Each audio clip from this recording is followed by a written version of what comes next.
Ძირითადად უპირატესობას ვანიჭებ ქალაქგარეთ გასვლას და გართობას, მაგრამ სამწუხაროდ წელს მუშაობ და სავარაუდოდ საფურის გატარება მომწევს ქალაქში მეგობრებთან ერთად.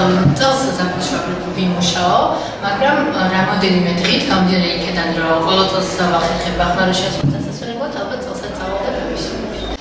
ბათუმი არის საკურორტო ქალაქი, ძალიან ბევრი გასართობებია დასასვენებლები, მაგრამ ძირითადად ის განკუთვნილია ტურისტებისთვის და ტურისტებისთვის, იმიტომ რომ ყველაფერი თითქმის ძვრიანია, რასაც ვერ გასწვდება ძალიან ბევრი ადამიანის ბიუჯეტი. მაგალითად, მე მირჩევნია დავისვენო სოფელში და აგარაკზე და გურიაში, მაგალითად, სიტყვაზე, ვიდრე ბათუმში. ბათუმში მაქვს ერთადერთი გასართობი, ის არის ზღვა, რომ ზაგარი მივიღო პლაჟზე.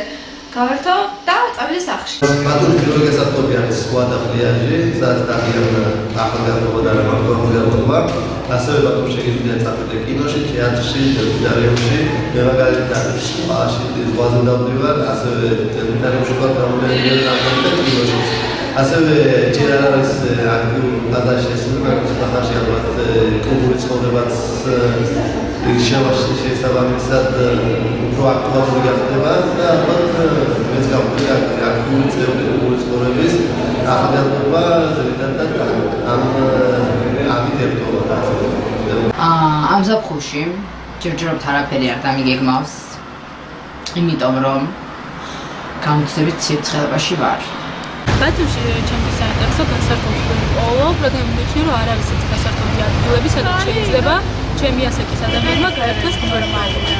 ძირითადად ვერთობი ქობულეთში, მაგრამ წელს სტუდენტურ გასართობაში ვარ და ვერცერთი ვახერხებ ქართულს. ბათუმი გართობისათვის და გასვენებისათვის ერთ-ერთი კარგი საშუალება არის. აქ ძალიან ბევრი ცენტრია, ბევრი კლუბია, იმისთვის რომ ადამიანმა დაისვენოს და სასიამოვნო გაააროს. ბათუმი როგორც ქალაქებია, ძალიან გამამრავლე ბევრი გასართობი საშუალებებია, პარკები, კლუბები, მაგრამ მე მაინც ვერის უმეტესობას მეგობრებთან ერთად ყოფნის ვამჯობინებ და ჩემ მეგობრებთან დავდივარ ხოლმე ბულვარში, პარკში და სხვაზე ვატარებ უმეტესი დროის ნაწილი.